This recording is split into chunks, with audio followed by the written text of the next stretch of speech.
Вітаю! Час новин на АТР в ефірі «Заман». Найголовніші події Криму, України та світу у нашому випуску. До столиці Туреччини Анкари прибувають учасники другого всесвітнього конгресу кримських татар. Своїх кандидатів подали 180 кримсько-татарських організацій з 12 країн світу. Всі вони зберуться 1-2 серпня в конференц-залі Білкент Хотел для координації подальших дій в умовах незаконної анексії Криму та загрози знищення кримських татар.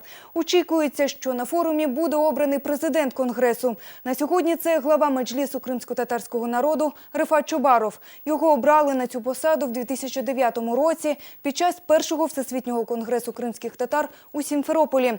Телеканал АТР протягом 2 наступних днів транслюватиме другий всесвітній конгрес наживо. Мовлення розпочнеться завтра о 10 ранку.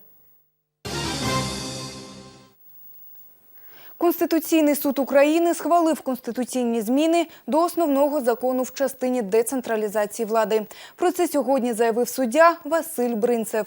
Суд визнав, що законопроект відповідає статтям 157 та 158 Конституції. 16 липня парламент проголосував за президентські пропозиції щодо децентралізації. За це проголосували 288 депутатів. Після висновків Конституційного суду законопроект знову направлять у Верховну Раду, де для його ухвалення необхідно буде набрати не менше як 300 голосів.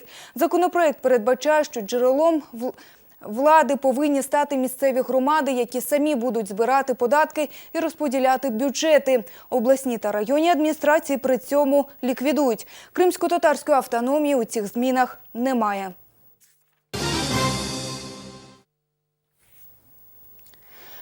Вимушеним переселенцям з Криму правозахисники радять звертатися до Європейського суду. Компенсацію від Росії можна вимагати як за матеріальну, так і за моральну шкоду. Європейський суд вже направив запити до Російської Федерації. Там їх вивчатимуть до осені. В Україні вже почали збирати перші звернення від вимушених переселенців. Здесь недалеко дома начинаются, на этой стороне. И там наш дом. Когда я на велосипеде приезжаю вот сюда, вот на это место, купаюсь и еду на работу. Вот это место нашего жительства все время перед глазами. Світлини нагадують пану Ігорю рідний дім. 1,5 року тому його витурили з Криму та заборонили в'їзд. Вы дадите нам собраться? Нет. Вот уходите и все, пока мы вас не убили. Ну что же оставалось делать? Мы взяли с собой только паспорта, вещи на вешалке и в рюкзак покидали и уехали. Там у них залишилось 2 квартири та всі речі. В столиці живе з дружиною в гуртожитку на 12 квадратних метрах. Кімнату облаштували як могли. Выброшенные куски собирал на улице, как обычный бомж. Здесь все это отмывал и собирал в кучу. Вот и все. Например, вот стул обшила тут, потому что вот мы его взяли, он был никакой. Там он весь развалено. Когда того стула не было, вот этот сделала такой дизайнерский стул. Немножечко он уже пообмялся. Домашнім затишком займається дружина. Ігор Георгійович з столиці знайшов роботу за фахом. Здесь мое рабочее место. После того, как я уехал из Крыма, я написал заявление в Академию наук. В Академии наук разрешили мне остаться. Щоб захистити свої права, правозахисники радять родині звертатися до Європейського суду. Можна подавати індивідуальні позови, а можна долучитися до позову держави. Для цього потрібно подати анкету. В ній розписати, за яких умов їм довелося залишити півострів. Заповнення таких анкет не означає, що особа вступає в справу. Це означає, що держава отримує відповідні відомості і може з ними вимагати від держави-агресора припинення відповідних протиправних дій. Ігор Георгійович зараз збирає всі необхідні документи, однак не впевнений, що зможе добитися справедливості. Подружжя до останнього не втрачає надії. До рідного дому таки повернуться. Остается только надеяться. Надеяться, что все же вернемся. Очень хочется в это верить. Только этим живем. Чекати рішень суду доведеться довго, можливо, і 10 років. Європейський суд з прав людини рік тому задовольнив позов Грузії проти Росії. Подавали його ще у 2007 році. Тбілісі звинуватив Росію в незаконних арештах і масовій депортації під час антигрузинської кампанії 2006-2007 років.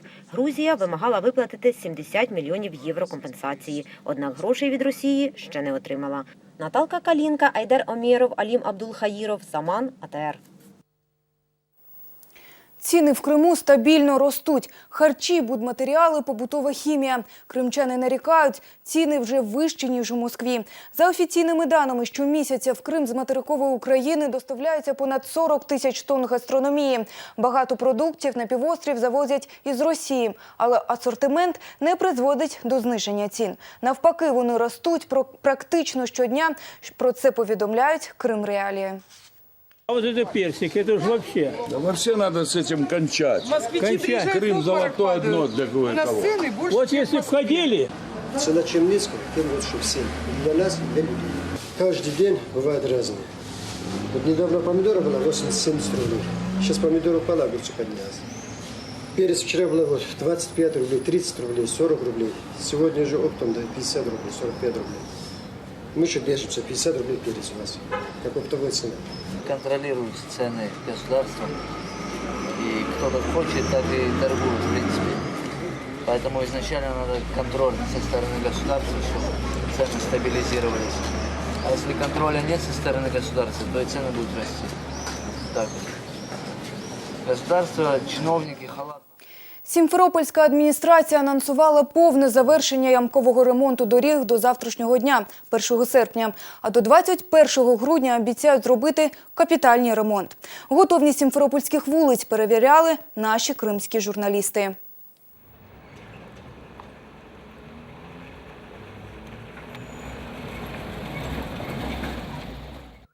Юрій мешкає в Сімферополі більше 20 років. Він зізнається, таких поганих доріг не було ніколи. А по вулиці Мамак, де проживає чоловік, так взагалі їздити неможливо. Ямы глубиной до 30 сантиметров, шириной до 1,5 метров. В общем, это не выдумки, это реальность. Подвеску приходится очень часто ремонтировать. Вот шаровые менять. В общем, все, что относится к подвеске. Это очень часто. И хороших дорог у нас, ну, только разве что вот центральные, по которым ездит руководство города, по которым руководство представителя правительства России проезжают. Вот эти дороги более-менее в нормальном состоянии. Все остальное неудовлетворительно.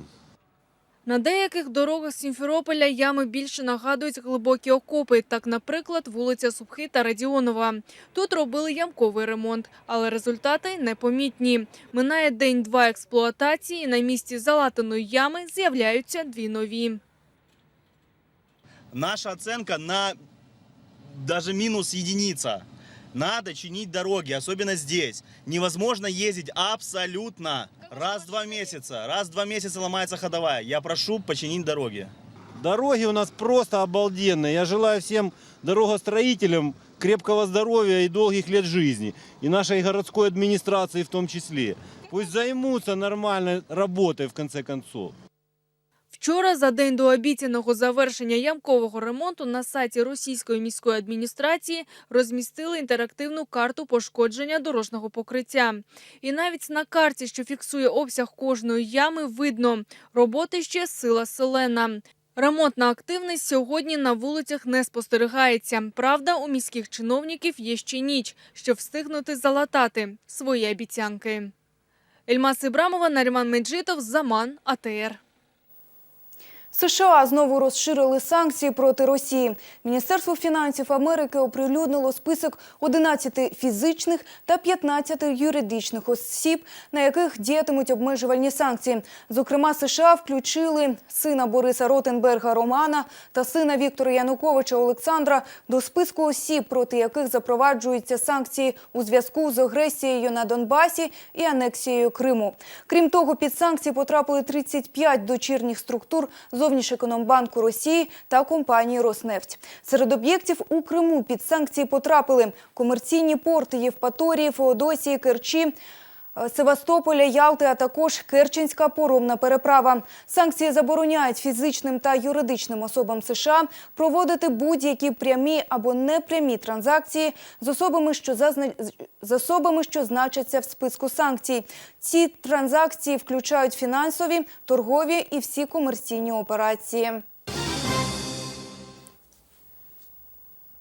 Днями в Індійському океані знайшли уламки літака, що можуть належати зниклому МН-370. Експерти авіаційної безпеки заявили про високий ступінь впевненості в тому, що знайдений фрагмент крила літака міг бути закрилком від задньої крайки крила Боїнгу. МН-370, який здійснював рейс Куала-Лумпура в Пекін, зник з екранів радарів ще торік, в ніч на 8 березня. На його борту перебували 12 членів екіпажу і 227 пасажирів із 14 країн світу. Ця новина вкрай засмутила родичів пасажирів та членів екіпажу зниклого рейсу, повідомляє Євроньюз. Люди згоровані та виснажені тривалими очікуваннями від пошуків та міркуваннями про різні версії долі Боїнга. Родичі людей, які були на борту зниклого літака, кажуть, що найбільше поглиблює смуток те, що вони досі губляться у здогадках і не знають, яка доля спіткала Боїнг малайзійських авіаліній. Поки нам не оголосять офіційного підтвердження, я не зможу повірити в те, що розповідають усі медіа та експерти. На мою думку, офіційне підтвердження має надійти від Об'єднаного координаційного центру з пошуків літака та уряду Китаю. Зараз я не можу вірити заявам уряду Малайзії. Ми усі хочемо та очікуємо так довго будь-яких достовірних новин. Утім, коли ми почули цю звістку, то зрозуміли, що це будуть ще одні драматичні переживання. Питання про створення трибуналу щодо катастрофи малайзійського Боїнга 777, що збили торік над Донбасом, буде порушене знову. 5 країн, що розслідують обставини цієї авіакатастрофи – Австралія, Бельгія, Малайзія, Нідерланди та Україна – знову спробують отримати схвалення Радбезу ООН про створення міжнародного трибуналу. Про це заявив міністр зовнішніх справ України Павло Клімкін. 2 дні тому на засіданні Ради безпеки ООН за проект резолюції про створення міжнародного трибуналу у цій справі проголосувало 11 членів Радбезу. 3 утрималися. Ще 1 член – Росія, що мала право вето, резолюцію заблокувала. Лідери гуртів «Тартак» та «Рифмастер» дали концерт на передовій у Донецькій області. Сашко Положинський і Андрій Антоненко заспівали для українських військовослужбовців. Про це повідомляє 5 канал.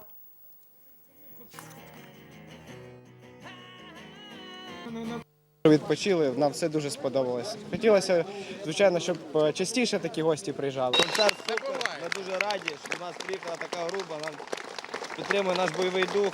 Тут нас, артистів, от дійсно чекають.